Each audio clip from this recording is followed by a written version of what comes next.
أعوذ بالله من الشيطان الرجيم. بسم الله الرحمن الرحيم. اللهم صل وسلم وبارك على خير الأنام سيدنا محمد عليه أفضل الصلاة والسلام.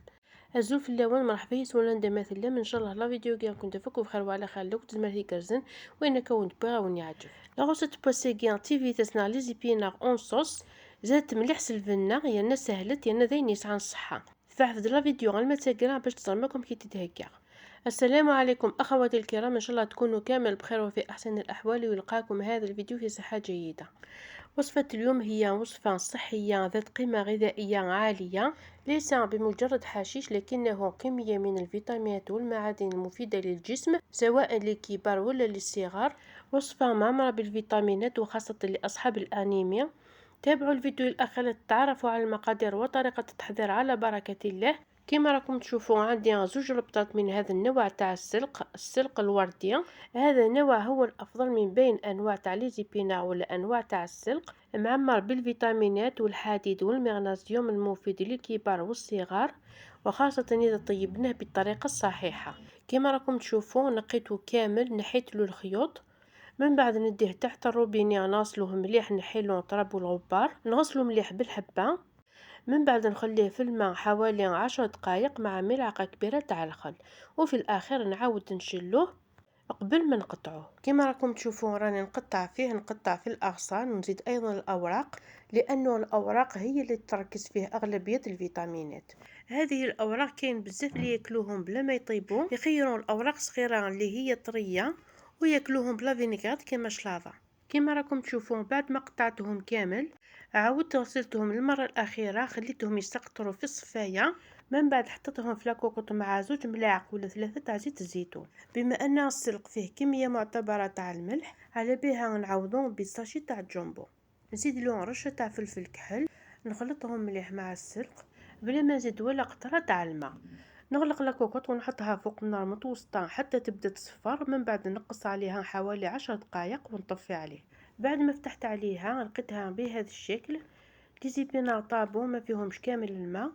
اذا فتحتوا على لاكوكوط ولقيتوهم مازال فيهم الماء، عاودوا نرجعوا لاكوكوط فوق النار وتفقدوا عليهم مرة على مرة بالتحريك حتى ينشفوا كامل.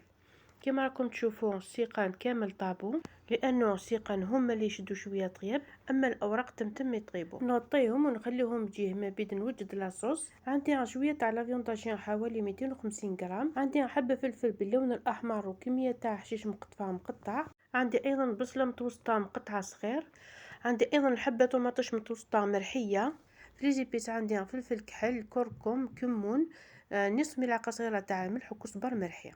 في مقلاة ولا في قدرها نحط شويه تاع زيت الزيتون، تقدروا تستعملوا الزيت العاديه. نحط اولا البصل المقطع، نحط القدرة على نار متوسطه حتى يبدا ينشف البصل ويشرب كامل زيت الزيتون.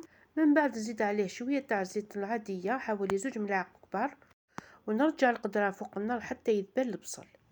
نزيد عليه الفلفل الاحمر، نرجع القدرة فوق النار حتى يذبل، من بعد نزيد عليهم لافيونداشي، نرجع القدرة فوق النار حتى يتقلى كلش مع بعض، ونبقى نحرك فيه حتى يتفتت كامل ويتقلى لافيونداشي. قدروا تعوضون هذا لافيونداشي بفيونداشي تاع البولي ولا الدند ولا بصدر دجاج مقطع صغير، وحتى بالكبده تاع الدجاج.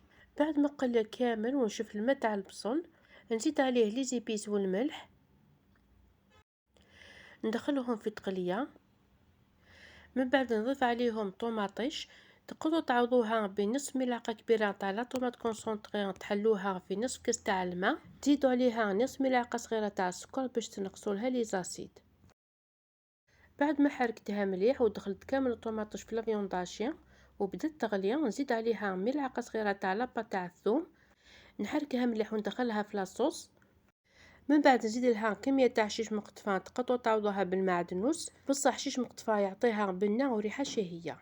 بعد ما تقلى كلش مليح والفلفل دخلوا طياب، نحط عليه السلق ونخلطه مليح باش يدخل فيه بنه تاع الفلفل واللافيونداشي. من بعد نحط عليه الغطاء ونخليه يتكتك شويه وتجمر لاصوص. ما بيد نوجد الخلطه الاخيره نحطها على الوجه.